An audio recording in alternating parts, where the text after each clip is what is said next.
Yow! How's it going? Good morning. Good morning, all. I think the levels are probably good just that way. That's right.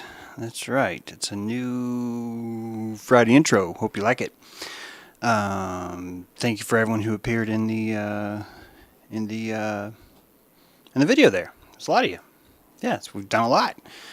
Done a lot in year two. And welcome to Friday. Good to have you here. Let's see, make sure everything's functioning well. It appears to be the case. Uh, yeah, yeah. Okay, there we go. I knew I was forgetting, so I had to pause that. And yeah, today we are going to talk a little bit about shaman stuff. Shaman stuff. Don't squeeze the shaman, right? Mr. Whipple would say. Don't you dare squeeze the shaman. Some of you might have no idea what I'm talking about. That's okay too. But the reason why I'm going to talk about this is because the subject of magic has come up quite a lot. We've been discussing just all of it, and I think what gets missed a lot in this topic is actually the psychology of it. Right now, we're living in a world where we treat the shaman like a psych ward patient, and we do this. It's not even. It's a. It's an attempt at rendering a comfortable reality. We've been over this, the Ivra. We've discussed this, and Wednesday we talked a little bit on this subject. And I really haven't finished. In fact, some of you, I saw a comment just this morning about, hey James, why don't you do a show where you debunk the New Age concepts? And as I've said before, I've been, in my opinion, wrongly labeled as a New Ager before. But here's the thing, I don't think New Age is wrong, guys. I'm always going to be coming at you from a syncretism thing here. And syncretism means that when you understand your aperture, when you understand what your mind is capable of seeing, then you automatically know that you are not seeing it all.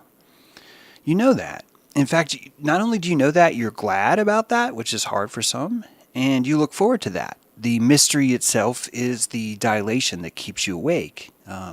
Knowing there's danger in the jungle makes you really, really, really commit to every moment. It puts you on the edge of your seat, which is a good place to be, really. It's a deep, deep, deep, deep place to live. And so the reason why I don't fit into a lot of the New Age stuff is because I tend to explain the anatomy of things. I tend to explain the flow of the electricity of belief, right? I explain the flow and currency of a rendered data. Even the aura, I've explained that your abilities to render my aura when you see me are actually coming from you, that your empathy is just doing such a good job of telling you who I am, what I'm like, and the state I'm in now, that it will go to the extra effort, if you have the plasma calories, to paint the aura inside your retinas to show you that. And we've been over this where different people see different things in different people. Different people have different hurts, but they tune into with reality. Good luck out there. Sorry, I don't have this right now, but Amanda's photo of good luck out there is a perfect example. How you render the idea of good luck out there could be, right, the world's full of bad luck and you need it, or the world is full of abundance and anonymous people are wishing you well. These are just two of many spectrums of how you would interpret this thing. And so I want you to be comfortable in the reality that you render, but I more so, that comfort is going to come from simply the genuine authenticity of knowing that you do not see everything that's there. And because you do not know that you see everything that's there, I consider it more irresponsible to dismiss some of these New Age concepts and instead apply the syncretism to it and say, how could the reality be where there are all these other things and this too? And you're not building it from a base of I believe. You're building it from a base of how could this be possible if it was so. And this, you're not building your reality, you're simulating. And when you're simulating that reality, you're not having to build the same concrete pillars into it where you're absolutely relying on what you're seeing is true. And I think the shaman's journey is probably the best proof of that. As I said before, I do not tend to invest a lot of belief in anything above 50,000 feet, the Kármán line, simply because I, as a zetetic, cannot go there and experience those things. I've certainly experienced things that I find amazingly odd, amazingly out of this world. And some of those things, I once saw a triangle craft, for example, when I was in college. And I found it more enriching that I did not know what that was. And as I went down my own road, as all of us do, and we start to look at these things, I found that the UFO explanation was completely unsatisfactory in my mind because it did not render properly. I was not able to paint the aura of there being a secret space program in the world because it just didn't make a lot of sense to me. It felt like it was based on the false belief that countries are real. Most of the secret space programs are playing along with the idea that countries are like, oh, Russia, I hate you, and Russia's like, oh, America, I hate you, and that the leaders of these countries, that their most dangerous competitor is not their own people, but it's actually the foreign nation. And watching this giant blackmail ceremony called the ISS, watching that work in the world, I find is stunningly beautiful because of just how brilliant it is, and also how obvious it is. It's much like what a lion would do. He would simply walk in his righteousness. A lion would not need to hunt in the dark of night and pull meat from underneath a tent and drag it away. This kind of concept. So please hear me when I say this, and I get it. Probably not going to like me if you're into the space program, but you're also probably not going to like me if you're skeptical on the New Age movement, because what we're looking at is costumes of energy, that you and I have been putting these costumes of energy in for a long time. I briefly mentioned this book on Wednesday. I'm not saying that you need to buy it, but you're welcome to buy it. It's on Amazon. Wonders in the Sky by Jacques Vallée. And the only reason why I'm showing this to you is because I want you to realize that marked in this book are about 60 different examples that I found where the wonders in the sky, the UFO, directly correlates to the technology of the day. And that the costume of that technology changes based on the era that you're in. And to me, this is one of the biggest clues.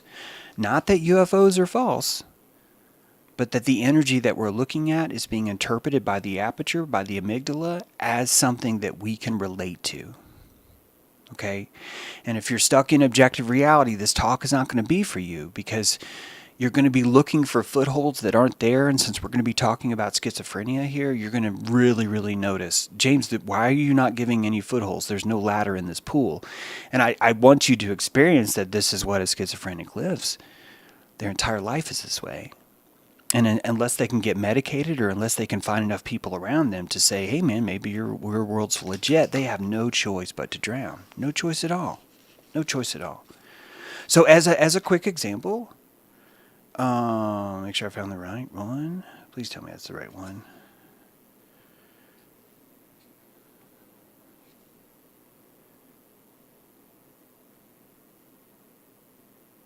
Sorry.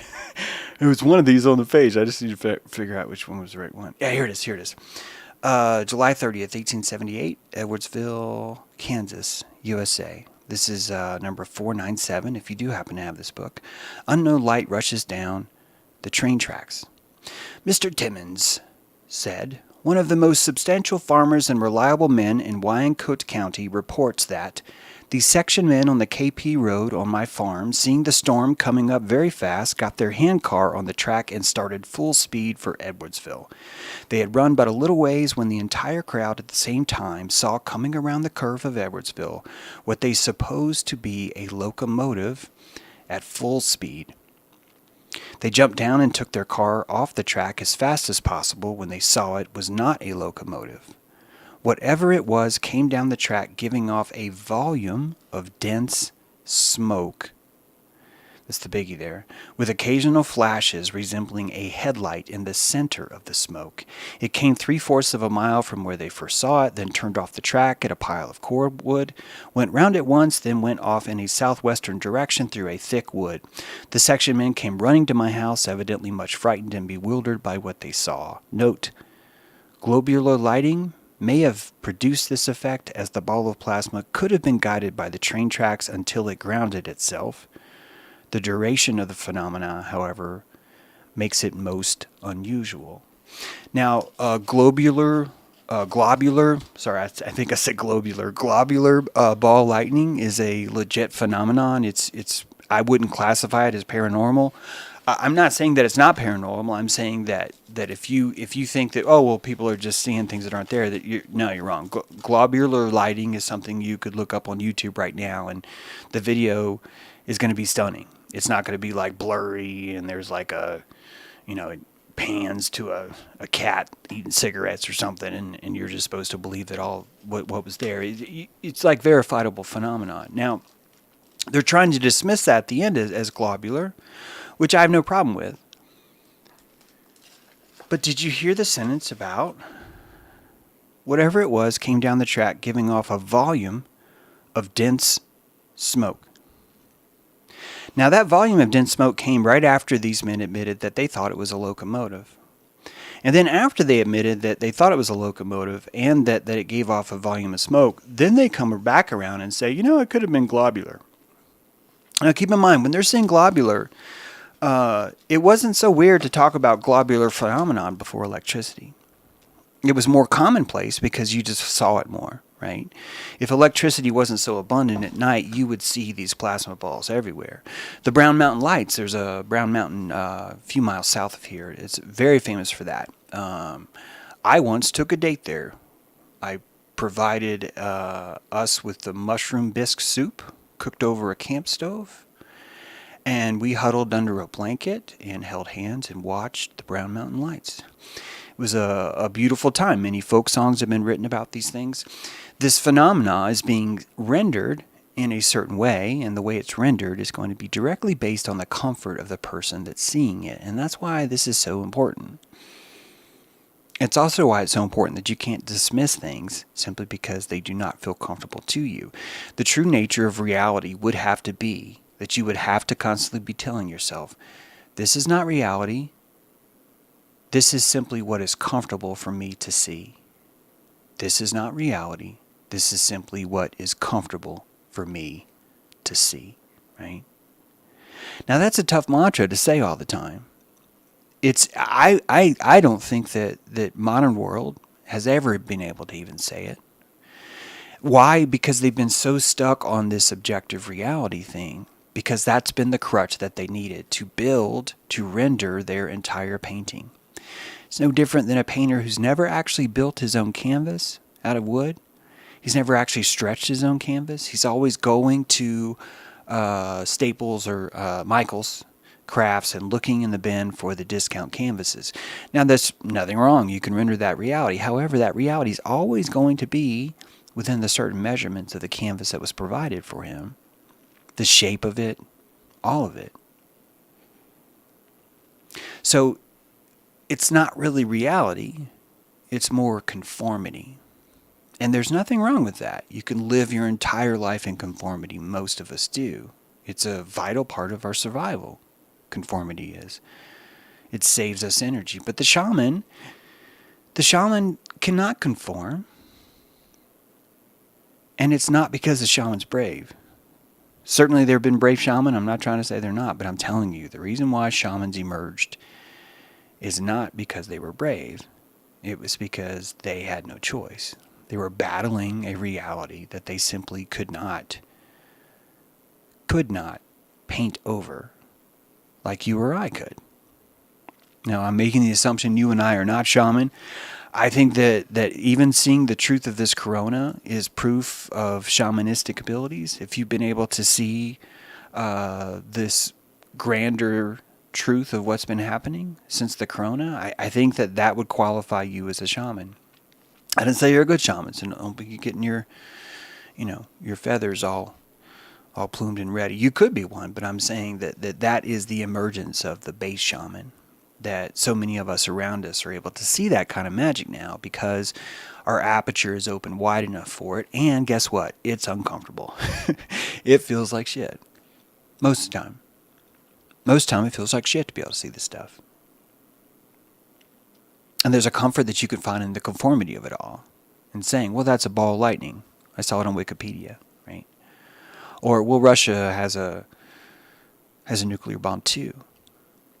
Even even the scary stories we tell ourselves are meant to prop us up and provide us with that stability.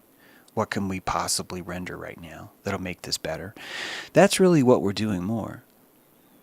We're more rendering what makes us feel better. And the shaman simply cannot hold the render that we do. It's not comfortable. So a few questions. Why does the neurotypical brain run from people? Why is witness so painful to the autistic? Why do targeted individuals feel like someone is watching them? And perhaps the answer is because it's true. That when you unwrap what it feels like to be a targeted individual, and I'm really painting this with a broad stroke right here, just so I can make this point, but when you really start to unwrap the targeted individual, at its base root, you're looking at someone that feels surveillance. They feel witness upon themselves. Now, if you unwrap what that really is, first of all, we're living in a surveillance state. So the targeted individual is the shaman telling you, we're living in a surveillance state. I can feel the eyes watching me, says the TI. I can feel it. And when you start to feel that kind of witness and it starts to erode your comfort level, that needle that's pressing deep into your groove starts to carve reality for you, and the shaman ends up being followed. I'm not kidding. The shaman feels like they're being followed because people are following them. They are. And when you go to the store, when you get in your car, and when you're on the road, the person behind you is, in fact, jacking onto the TI's witness and following them. It's true. You are checking out when you're behind another car in the road. You've free jacked into their witness. You've put a hook, you've stretched it out of your car, through the windshield, through the plasma, through their back windshield, and right in their back. And that back is the shaman going, I'm being followed right now. These sensations are true, but these sensations are not acceptable to the standard person because they don't want to render reality that way. They don't want that kind of fidelity with it, so it's not true. And so this battle begins, where we're calling the shaman crazy. And when I say calling, it's really is the shaman feels crazy. The shaman feels crazy because no one else feels someone watching them, even though someone is. So why is witness so painful? Why does the neurotypical brain run from that? And I think the truth of that really breaks into the science of what witness is itself. And to explain this more, I don't know if this is going to work. I'm going to ask the chat to do me a favor. I'm about to play a YouTube video. I'm under the impression you're going to be able to hear the audio, but I just don't know if that's going to happen or not. So when I play this, I'm going to be looking in the chat, and it just is, if one of you could say as quickly as you can whether or not you hear something, that'd be great. We're going to watch Daniel Nepthe. He is self-diagnosed as schizoaffective disorder. I mean, I'm sure others have diagnosed him as that too. This is not a picture of Daniel. It's just a beautiful picture of a shaman. But the schizoaffective disorder causes him to act a certain way. And hopefully, if you can hear this, I won't have to explain it. You can just get a dose. So here we go. I'm going to hit this. Hang on. I can't hear it either, so I have to move my mouse to unmute it. Okay, I'm under the impression that I'm going to start over. I'm under the impression you can hear this. To call for help because there are real Sorry, guys. Now I'm under the impression you can hear this. a mutilated arm, but I can't bring myself to call for help because there are real patients out there with real problems who need real help, and I'm not one of them. I'm not one Darn. of them. Okay, I'm thank you. just a messed up person. Hang on a second. What do Sorry, guys. It shows me that the audio is coming in. It shows me that. Why is it doing that? Wait, I'm hearing good. Yes. Nope. Yup. Now we can. Okay. So that could have just been the, I'm going to try it one more time. Okay. I'm going to say Apple. And now that I've said Apple, forgive me, guys. I'm really going to get this together. But I'm going to say Apple right now. And then I'm going to hit play. And if you guys can hear me, then you can just say Apple. And then I'll know that it's good, that was just me starting. Here, just one more time. Sorry about that. I have a mutilated arm, but I can't bring myself to call for help because there are real patients out there with real problems who need real help, and I'm not one of them. I'm not one of them. I'm just a messed up person. What do we do with that? What do we do with it? I mean, how are we supposed to win when we're terrified of help? Hi, this is Future Daniel.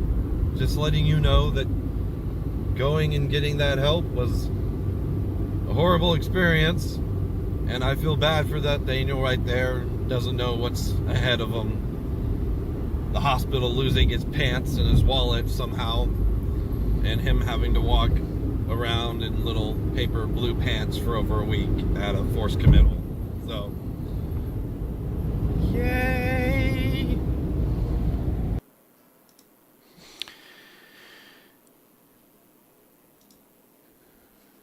Okay, so there's two things that I want you to see. First of all,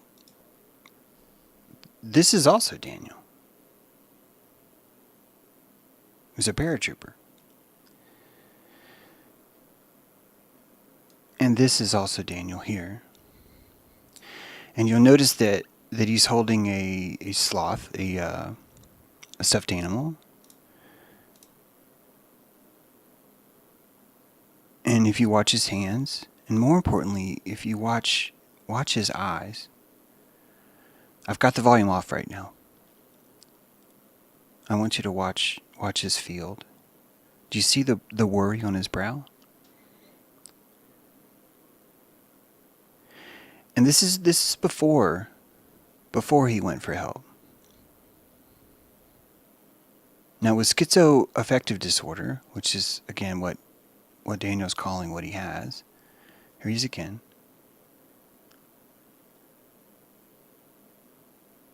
He's wearing something on his seatbelt that's a childlike thing. He's regressed. He's regressed his field back into the childlike state. And he's using tactile comfort, right? Touching something soft. So what is happening here? What exactly is Daniel struggling with here exactly? Again, he calls it schizoaffective disorder. He's not the only one, many do. But he's running from witness, and he's regressing his own power. What Daniel lacks is the will to hold his own reality. And since he doesn't have that will to, he's going to let go of the more complex parts of reality that are simply too hard to hold. Daniel wants to hold reality, but it's too difficult. Right? He slips into that regression, not really even as a coping mechanism as much as a rendering mechanism. That he needs to see the world through the primary colors, the simplicity of it all, to keep himself together, to keep a semblance of who he is together. Now, what do all committal patients have one thing in common? Everyone who checks them, who finally calls the psych ward or calls, typically it's an ambulance or 911, that when someone has what we call a psychotic break or a psychotic episode, or starts to emerge as someone that's quote, quote, suffering from a disorder, the first thing that we see is their surrender of autonomy. And you saw from Daniel's report, getting back from that surrender of autonomy when he checked in, that it was an awful experience for him. He wanted to render his world as a child, but the world was not allowing him to do that. The world was treating him like an adult who had a disorder. He was not allowed to play with his energy. He was not allowed to imaginate, to find comfort in the render. And so he enters into this stress where he annihilates himself. And this is a suicide attempt is the same thing, right? Someone who attempts suicide is annihilating themselves. They're removing their will from being in charge. They're shedding their sovereignty. They're not gaining it, they're shedding it. They're letting go of it. And the reason why is because it's more comfortable. The reason why is they are no longer responsible for their own witness. That's really what a child is, isn't it? Someone who has a diplomatic immunity from the way they behave in front of witness. At its most basic level, that's what a child regression would be. And the reason why these are patients is because this is what America does to shaman. This is what we do to each other to feel good. And the depression that most of us are battling right now is simply the compression of energy. That we are compressing our energy as much as we can because we are trying to return to the slave state, to the childlike state. We're trying to return to not having to bear the weight and the orbit of our own autonomy. That autonomy itself is an expensive electrical luxury that we have. And that this luxury is something that we've been clinging to, and we built a false society on top of it, I would put forward.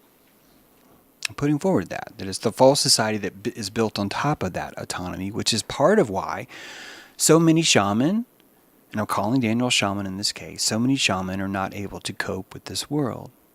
Because the Wetiko itself is being used to build the reality.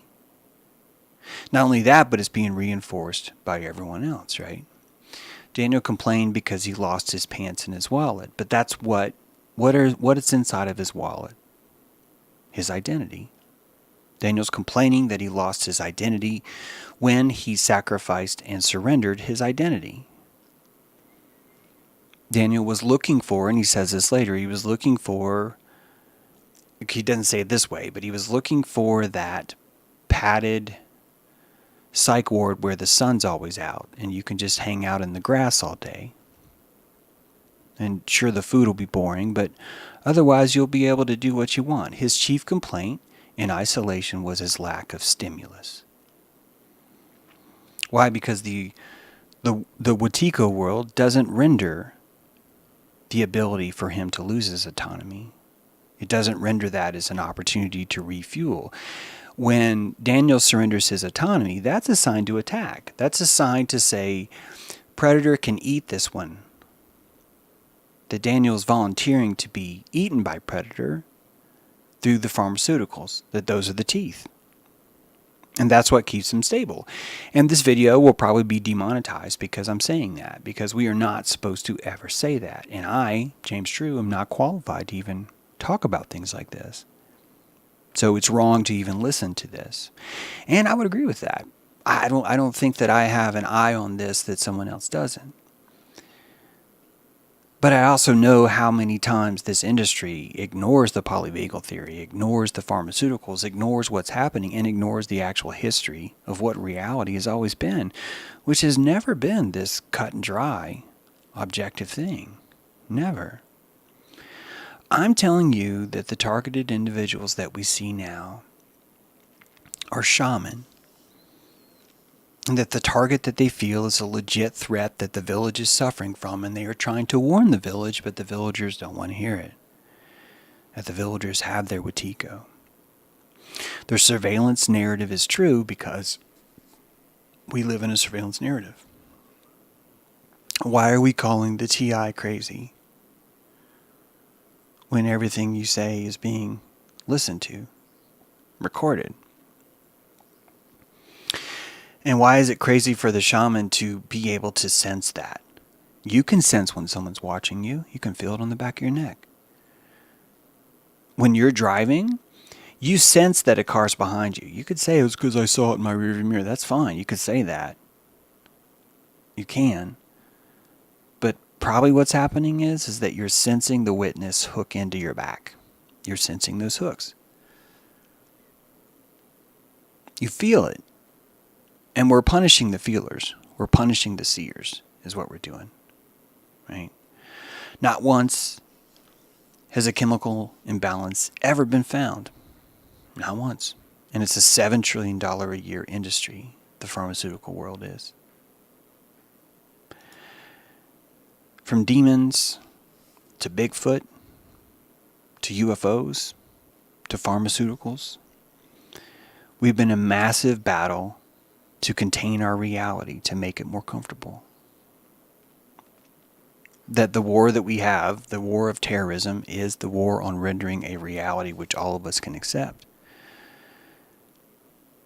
And there's going to be some rules there. I want you to watch Brandon and Kai. Turn this on.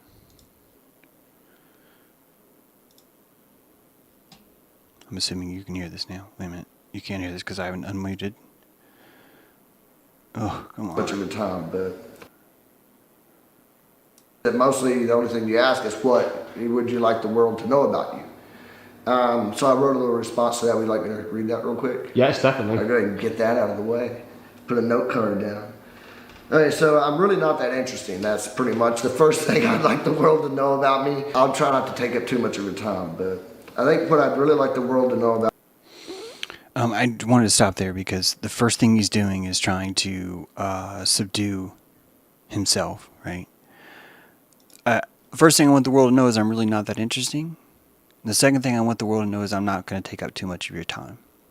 All right, so you're also self-confessed schizoaffective father here. But let's keep watching. About me, it's just because I have a brain disease. I'm really not that much different than everybody else. We all have these fears. We all have these panic attacks and everything else, and we all have the same wants and needs, like a home, a career, a family is a big one. That's the same thing. We all desire those. More important. Sorry to keep interrupting, but I just want to make sure you're seeing this, the field that he's talking about. Everyone wants a home, a career, and a family. Okay? That's autonomy. Right? That's the electrical field of autonomy. And he's saying he wants that. Right? He's saying he wants that. But he's having a hard time holding it. Importantly, it's important to know that there are thousands of people out there that are just like me, that are possibly still hiding and keeping secrets from the world, just in order to be a part of it. We could be anyone. We could be the guy that you work with. We could be your brother. Who knows? Okay, I'm pretty sure that I marked ahead something else so you don't have to watch. I want you to see his daughter Kai. I want you to watch, just as I showed you the age regression in the father, I want you to watch the age regression in Kai. You're going to see age regression, but in a very different way. If you can do me a favor in the chat, if you feel like it, tell me how old you think Kai appears in this video. Okay, so I'm really not that interesting. That's pretty much the first thing I'd like the world to know about me. I'll try not to take up too much of your time, but I think what I'd really like the world to know about me is just because I have a brain disease. Sorry, I'm really I'm not getting that there. much different. It's the same. I guess it didn't save that. But this is his daughter, Kai. Be your brother. Who knows? There's no telling who's keeping the secret from you, and you'll never know unless they tell you. Do you know what your dad's diagnosis is? Yes. What is it? Schizoaffective. What does that mean? Schizoaffective is both diseases of schizophrenia and bipolar. Okay, schizoaffective disorder is an unfortunate dual diagnosis of schizophrenia and a mood disorder. So a mood disorder could be depression or bipolar disorder, which mine's bipolar 1. So I have schizophrenia and bipolar 1. Bipolar disorder is where your mood changes up and down over and over again. I asked that to him a couple days ago. Why did you want to know? I'm just really curious. They always call me nosy because I'm always asking questions. How do you feel as you sit beside your dad?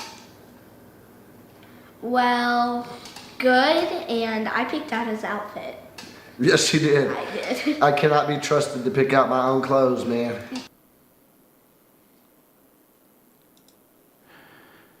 Okay, so sorry for the confusion. I was actually asking you guys to tell me how old you thought she was.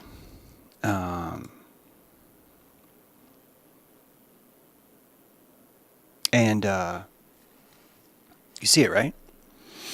Not only do you see it, you just found out that she picks out her dad's clothing. That the regression has gotten so bad that his daughter is now in charge. And the reason why they call her nosy is because she's trying to survive. Right? So I'm getting guesses from 9 all the way up to 16. Right? But she's acting like an adult. She's holding her posture like an adult. And I'm telling you the reason why is because she doesn't have a choice. Exactly, Zirkov. The offloading there is part of this equation. Now, that's what a shaman looks like. That's what it looks like. And it's easy to, maybe you could we could even demonize him and say, oh, what a horrible, blah, blah, blah. We could go all those places. But if we really, really take it back to what we're talking about here is what makes someone need to drop their guard that bad.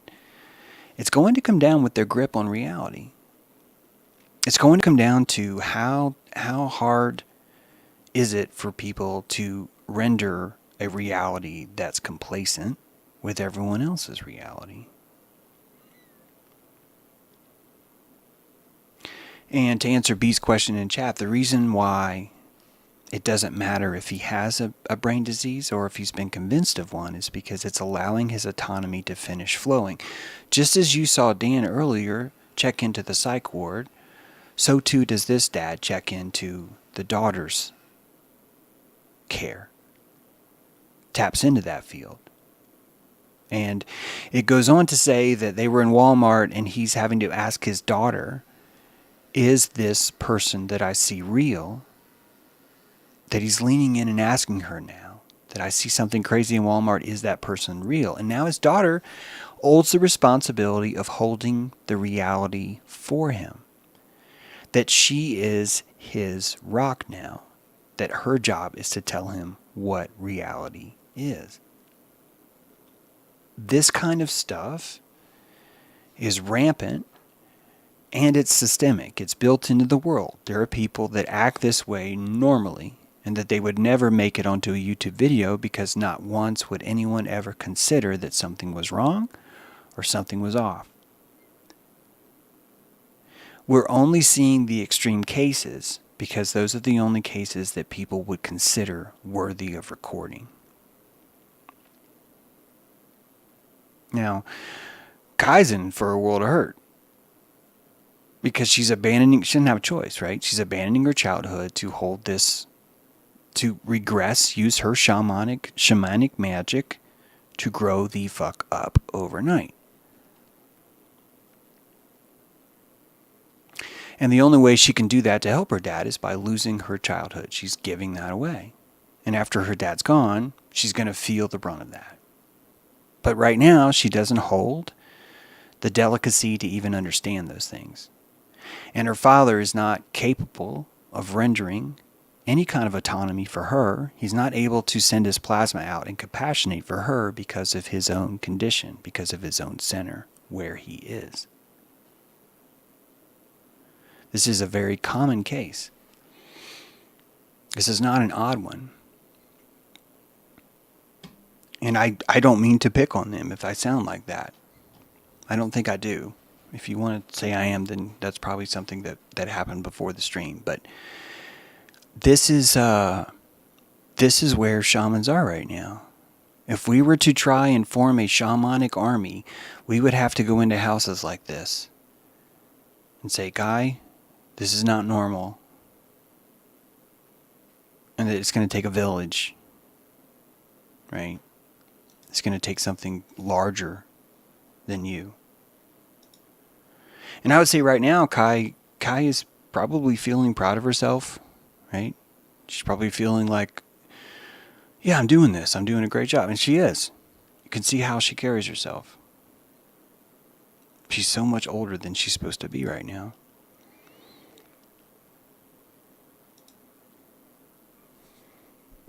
The shaman uses sensory deprivation as a form of power.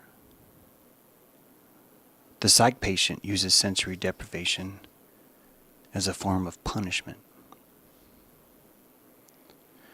Most pagan masks cover the eyes because when you're not seeing what's rendered, you get to see what has not been rendered. And the reason why the psychotic voices step in through the shadows is because your eye is not rendering something there, so the canvas is blank enough to express something that needs to be said. Right? That's how this works. The shaman uses sensory deprivation as a form of power. The psych patient uses it as a form of punishment. These are the same people. These are the same people. This is the targeted individual of 300 years ago, 400 years ago. This is the targeted individual now. This is the shaman 400 years ago. This is the shaman now. One is believed, one is denied. What I'm suggesting to you is that we consider that there is a splendor of depression. And that if we as a society could treat depression with splendor, I know it sounds crazy. That's a joke. I know it sounds crazy. But if we could treat depression with splendor, we would reinvigorate the shaman. And that those of us who battle depression or have gone through phases of that, I don't mean to throw myself in there. I've definitely have had some issues with depression in the past. I'm just saying it doesn't really feel like something that's a label that really fits me. I'm just saying that I've had the privilege to see what that feels like a few times in my life, where the clock goes so slow, and that if I did not have enough egoic strength to understand that this was part of my ability to render the world, that this was part of my gift as a shaman, I probably would have ended up looking for pills. I probably would have looking for a disorder, and that disorder is a very deep, deep kind of magic. And so I'm suggesting that we treat the shaman's journey as an Olympic ceremony. That these bouts with depression, and I'm not talking about the kind of, oh, you poor thing. That's not what I mean. It's not a pity Olympics. It's a presence Olympics. Right? And as we secrete how hard different things are to each other, we begin to do that as a form of connecting through liked experiences, right? Through experiences that we've shared, that by knowing that someone else has been to that same cave that you were, it's going to renew your reality, not take it away. But the pharmaceuticals take it away. They don't reinforce it. In fact, my talk would be just deadly. This kind of talk, completely unacceptable in professional circles. Dangerous even. I'm dangerous because I'm encouraging people that the voices that they hear are real. That's what I'm telling you. And that shit is not going to fly. It's dangerous. People will make recordings. If I had an audience, people would be making recordings of how dangerous I am. It's nice that I don't have that kind of audience yet. But if you watch anyone that tries to say these things, that tries to emerge the shaman, they're met with how irresponsible it is to suggest that there's something more to these voices, that there's something more to these things. And it really comes down to this. Being possessed is a lot scarier than having a chemical imbalance. And one of these patients said that. That was their verbatim. I'm sorry I don't have that clip, but it just wasn't worth it just to pull that clip out. But she said, being possessed is a lot scarier than having a chemical imbalance. And that's the whole truth right there. That she was told, hey, in her mind, she felt like these voices are real. In her mind, she felt like this reality that she was rendering was real, which it was, until someone told her, hey, great news.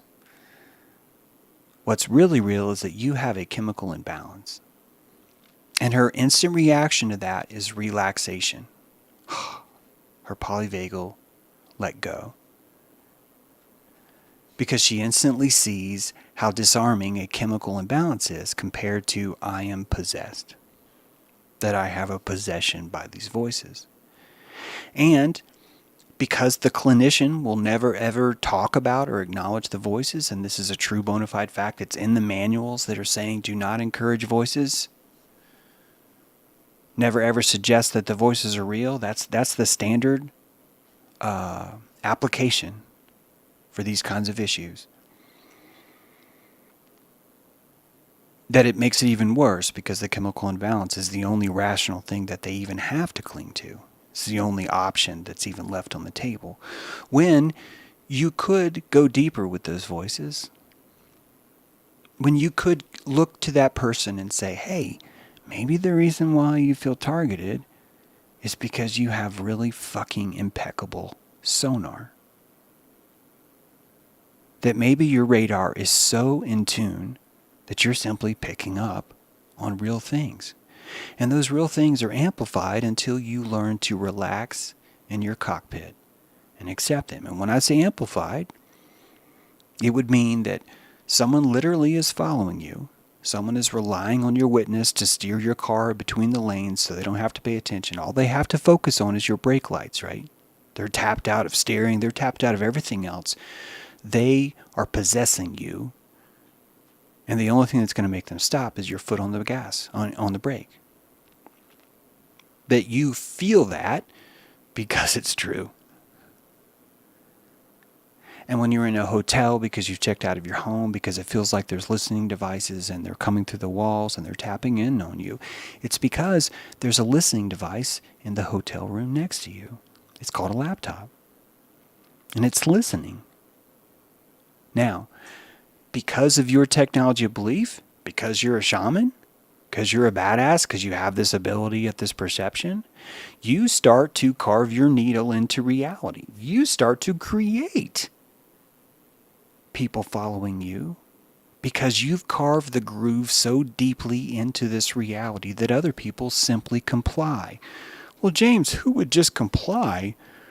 Who would just start to comply like that? And it would be people like Dan. It would be people who have checked out of their role as an adult. Those people would start to comply. Those people would start to follow you. They would. And you see this happen all the time with fashion. Look at masks. Look at vaccines. Look at war. Look at trends. You telling me that people don't just naturally follow things like that? Because they don't feel a groove, a hard groove? Now the shaman is able to carve a deep, deep, deep groove. Deep cut, right? He's making a deep cut in that record. Why would people who have abandoned their autonomy not follow that, not feed into that, not see that here's a will that wants to be satisfied so bad with their reality that I will fulfill them for that? And that you find, I I've been lost before. I've left a festival or some kind of event, some kind of, I don't know, the last time I did it, it was in Johnson City. There was like a classical orchestra playing. And when I got off the exit, I checked out. I hooked my hooks into someone else, and I said, I bet you that car's going the same place. And they were. And I just followed them. And then on the way out, I did the same thing. I jacked into someone else because I couldn't remember how I got in there. Why? Because I was following someone else. And so how did I get out? I followed someone else out. They went the wrong way. I needed to come back towards Asheville. They were heading towards Knoxville. It's a big pain in the ass. And I guarantee you they felt the whole time. They felt that. Now they've normalized it. They've learned to dismiss it. They've learned to put salt, inflame it and whatever, right? To ignore that's happening, but that's the truth. It's the true energy of what's happening in our prana. That's our prana economy. So we enter in the next part of this, which is the disclosure spell. That Dan sits down with his daughter Kai and says, "Hi Kai, I have a schizoaffective disorder." And the moment he tells her that, Kai's childhood's gone. It's destroyed. And he was ashamed of it. These patients don't want to be a burden. More than anything else. More than they even want to be sane, they don't want to be a burden. And that should show you just how hard this is for them to still end up being a burden. That the last thing they possibly wanted is the first thing that's actually happening to them. And this disclosure is a spell. When you tell someone, yeah, hi, I have schizoaffective disorder, you are telling someone you are responsible for my autonomy now. You could pretend that's not the case. But the reason why so many people back away from that is because they know energetically what it means.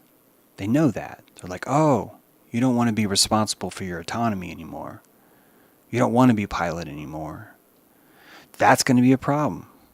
A lot of people are going to have a problem with that. So, we've medicated. What is the statistic now? It's so high. It's so high. 2 in 10? How many people are medicated on pharmaceuticals? Population medicated. Well, I used to know this. One pharmacist. What percentage? Oh my God, it is that high. 63%. 63%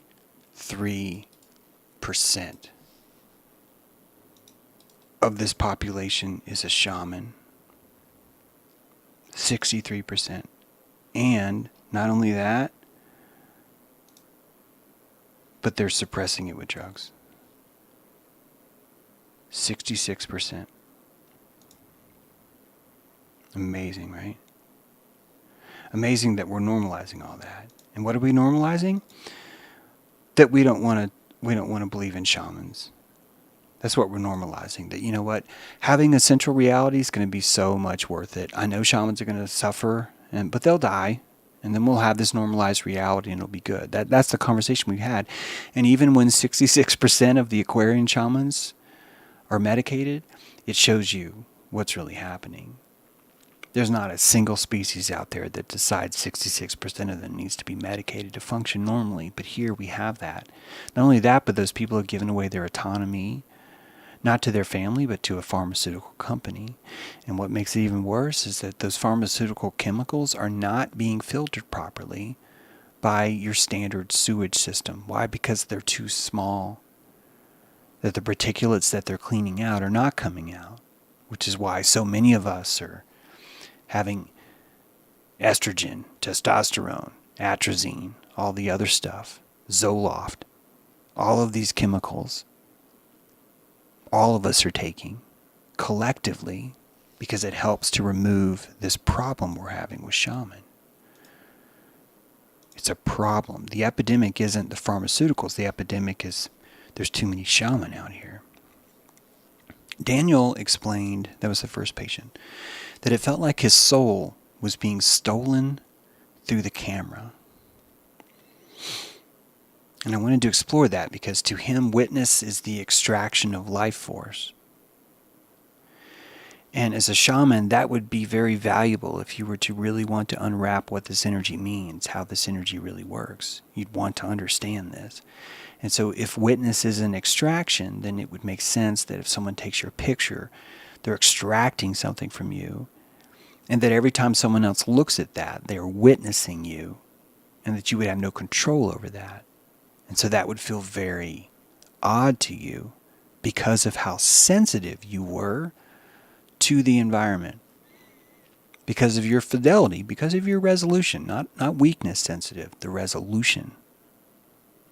That you had a higher resolution. You were 1080p, all feelings, right? When everyone else is 420i or whatever. And it takes you back to the American myth.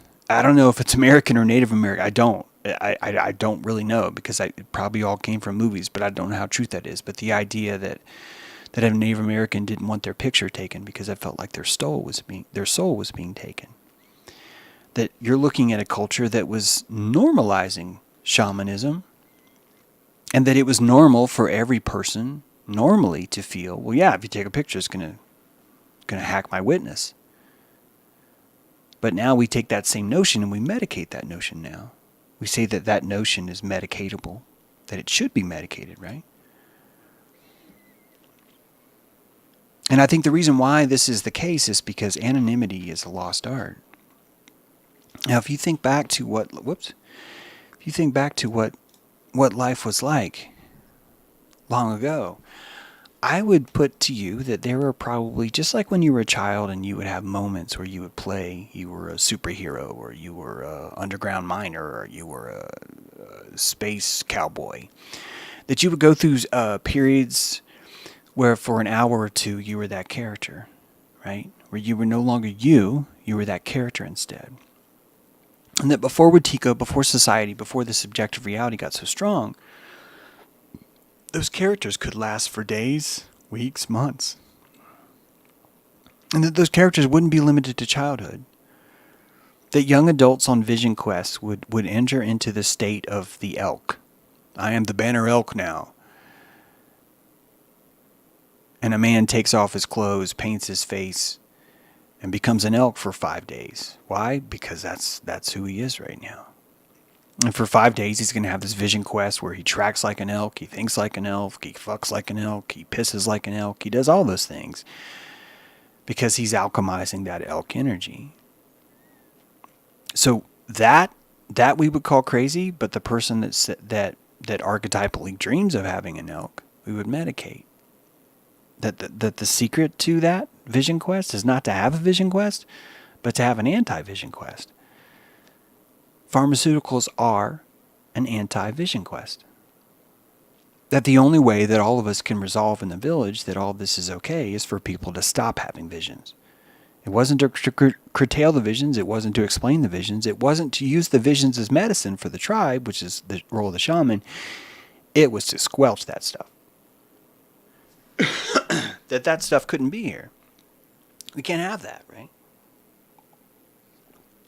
And look how close we are, 66%. 66% of people are on pharmaceuticals. And when you start to think about YouTube and anonymity, you start to think about all the social media sites, and that YouTube used to be so much more trashier because anonymous people could just post whatever they want on the video. It's still pretty trashy sometimes in certain social media sites, but one thing you would say about Facebook over, say, Twitter, for example, is because Facebook actually has your identity, they have your face attached to it, that your behavior is curtailed by the lack of anonymity. Now, we dismiss this as kind of trivial, but in shamanic times, the lack of anonymity was crucial, deep, deep magic. That a shaman would enter into these personalities for weeks, days, months. And that what makes this shaman so powerful is that you do not know who's in there. Behind this mask, inside this coat of keyholes, right? You have no idea who's in there. Why? Because the anonymity of the shaman is transformative. that when you enter into an anonymous state, every bit of energy that's touching you is in flux. That you are capable of moving, detaching, rerouting, expunging, clearing, or calling more to you energy when you are inside that anonymous state.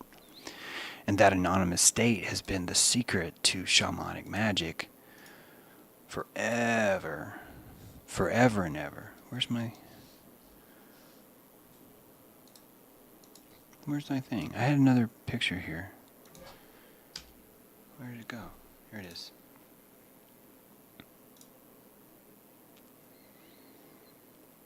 That what we're calling multiple personalities are really just aspects of the shaman. But we're medicating those. And that there are people that have built an elaborate system, a personality system, that we're calling schizophrenic or multiple personality disorders, or it just depends on who you talk to and what they consider fashionable at the time or what the insurance company's paying. But these different personalities are intrinsic medicine necessary for the shaman to survive.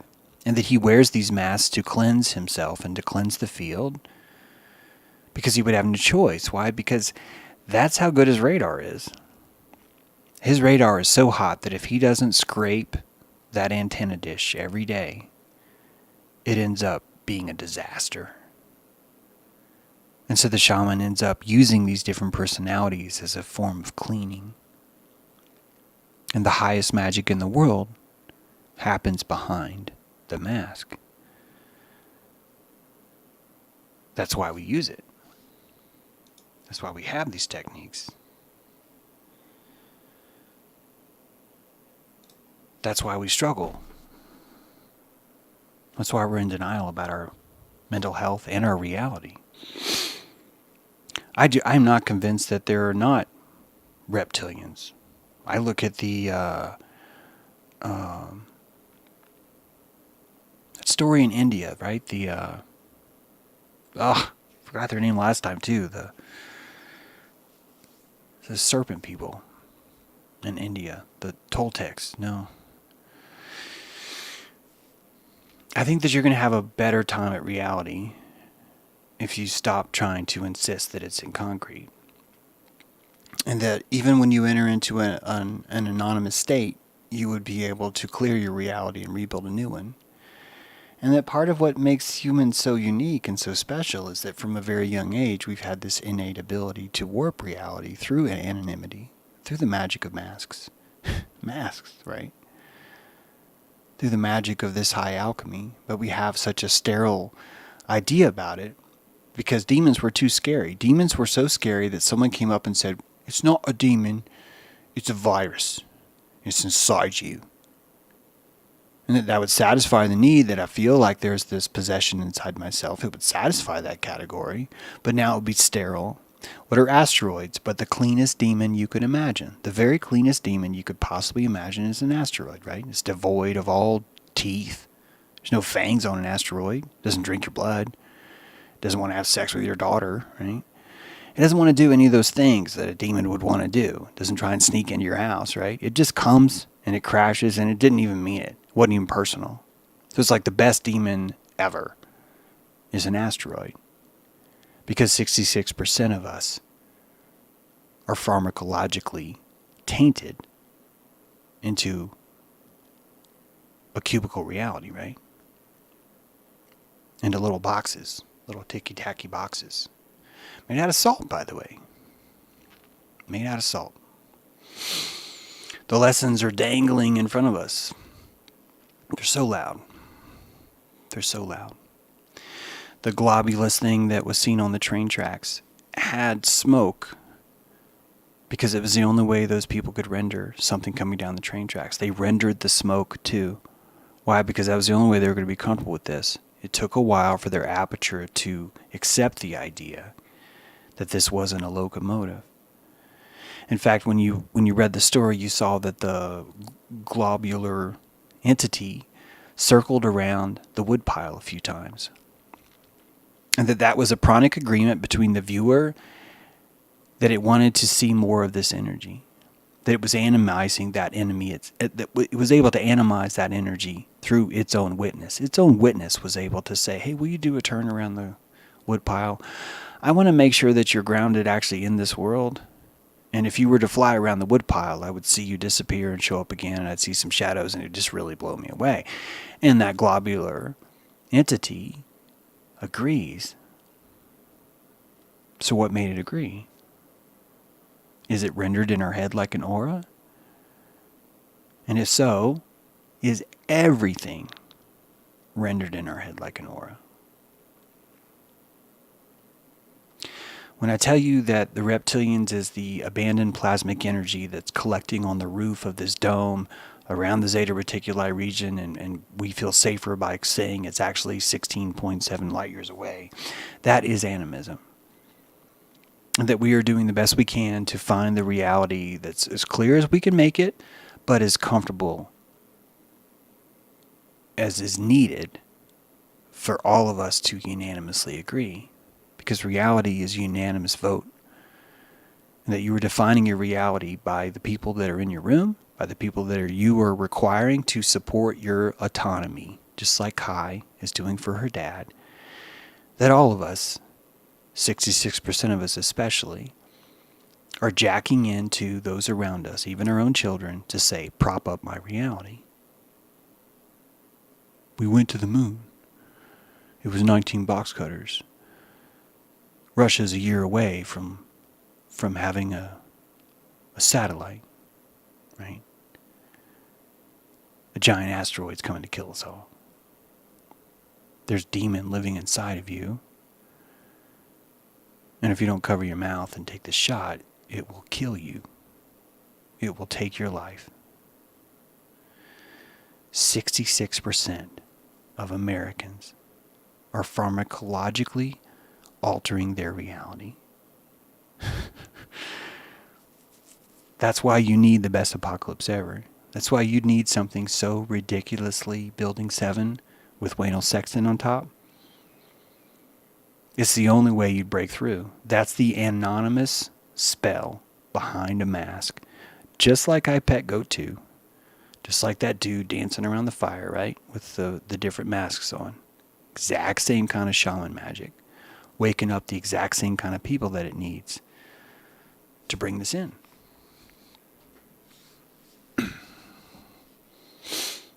And that, my friends, is my presentation. I'm going to do a quick look here in the chat. Creating mystery for others can generate a lot of energy in flux. Yeah, and so can dispelling, right? Dispelling mystery can also bring you a lot of energy, right? People will pay top dollar if you can dispel their mystery. Same as people will pay you even more if you can bring mystery back. So it's a constant flux back and forth. And we tap into each other's shamanic abilities. You guys think James is a good fucking shaman, man. That dude knows how to paint some animism that I can see that's easy to take with me. You're tapping into my animism right now. You're tapping into my shaman right now. I'm tapping into yours because you guys make me feel less insane. Because I can tell someone what I see and someone else goes, holy fuck, I can see it too. That's quite helpful to me. Thank you. Would like to issue each of you a super chat from James True. Thank you.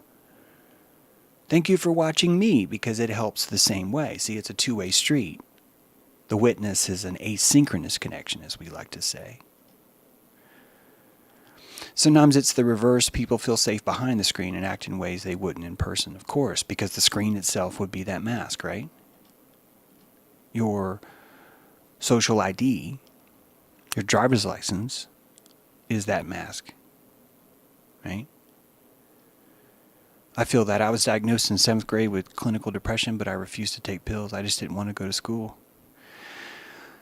The moment you take that first pill is the moment you say, I'm not responsible for my autonomy. It's a wicked spell, and it's clean. It's so clean. And if anything happens, you just get to blame it on the meds and say, well, the meds weren't right. You'd have to tweak them. Or it's, well, because I stopped taking them that one day. Right? It's a complete reliance on someone else's autonomy. And that's tough. That's tough. It is. Oh, look at this great super chat. Thank you, as above, so below. So much here. No amount of money can show my gratitude. Thank you for your work of wisdom. Thank you for, like I just said, you complete me, as above, so below. Because this is the reality we're living in. We're dealing with 66% of the people don't want this to be real. Right? 66%. That's a lot of people. That's a lot of them. So many of them, right? I pretended to be depressed in order to skip classes. That's a tactic. I don't even know what to say to that. I don't know what to say to that. But certainly you could see that a lot of the mental health is hijacked, right? A lot of victimhood, lots of victimhood in mental health, right? But I need you to peel that away, because that's all we tend to talk about, and actually just look at the true nature of what's happening, that there's shamans trapped in that system. And sensory deprivation through different expectations changes it, right? When the shaman covers his eyes to enter into a state, he's able to tell you that there's a herd of elk 8 miles away, and they just ran through the river basin, and I can feel their thigh muscles. I can smell the sweat from their assholes. That's how clearly the shaman can see them. And that you would build your entire village. That would be the technology that you would surround yourself with.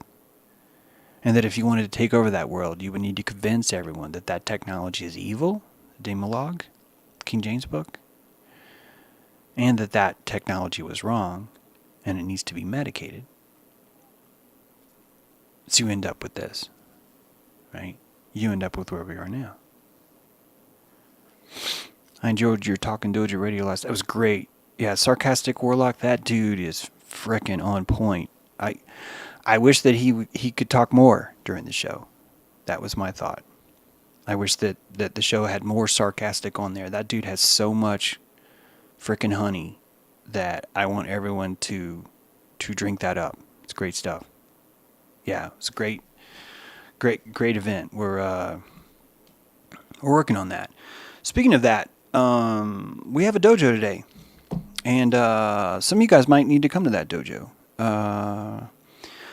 Last night's show, I'll just say this because I'm so nervous that people are gonna have their feelings hurt, and I don't mind feelings be hurt, but I hate it when it's done when something that wasn't supposed to happen looks that way.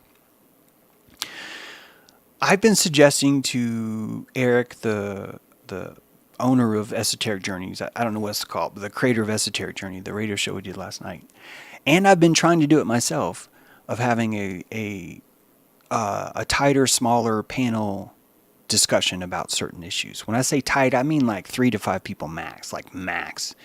And the reason why is because if you have more people in there, you end up not really being able to drill down. It turns into more of a, everyone needs a chance to say something. And I think there's an awesome place for things like that. In fact, we have a dojo here at 1230, which is more about our own electrical growth and things like that. But the show, I would rather it be more about the actual topic, the content itself, the juice, right, that's flowing, the music. And I think that Sark is a really good musician that should be playing a lot of gigs on the stage solo. I think people should listen to him, and I would love to back him up. Like, as he's playing, I'd love to like play drums in the background, maybe throw a drum solo in there if he needs it or whatever. Last night I thought it was going to be like a 3 or 4, 5 people thing, and I want us all to take turns, especially if you're in the tribe or the dojo. There's a lot of wisdom that drops in the telegram. Sark's just one, and just like to have an opportunity to accent all of that. So anyway, I just want you to know that we're trying to curtail it, but it just keeps not working. That there's like a lot of people. Sorry, something just fell. That there's a lot of people that end up showing up, and who wants to turn them away? These are beautiful people. So if the show, if you like that idea, let me know. If you don't like that idea, let me know. I could be totally wrong. Could be reading it wrong. But I'd like to see that more, a smaller thing, just because you can go really, really deep. And Sark, man, that dude has some deep things. So does Eric. So yeah, Sark is blushing. I know. The whole time as I'm like, this is not nice to do to Sark. I know I get the feeling he does not actually enjoy that. So, but it's true, dude. It's true. If anyone's interested though in joining the show, interacting with the show, starting your own show, whatever else, join the Telegram group. Say hi to everybody, and yeah, we'll hopefully it'll keep growing. We'll just see what happens. So yeah. But the dojo is very different. Dojo is an electrical exercise that we do at 12:30, and watching what happened last week, where Brent came in and sort of like treated everyone like it was a dojo, and then this week came in and he didn't acknowledge what he did last week, shows me we need to have a dojo. Like, we need to start taking dojo seriously. So I'd like to invite you all, if anyone's ever thought about joining dojo, I'm going to turn the heat on that thing and make it more of a strict. I think I'm going to wait until after the full moon and start a dojo in line with the moon and make it like a 9-week thing, and really burn some calories in there, because we sharpen our stone inside that dojo. It's very effective. Esoteric journey is not to sharpen the stone. That's to tumble the stone and make it smooth and shiny, right? But dojo is to sharpen that stone. So it's something to consider. Let us know. The person to talk to about that is Star Sorcerer. She's in chat. Hopefully she'll put her email in there. But if you're interested in trying dojo out, she'll probably let you try it for a few days to see if you want to do that.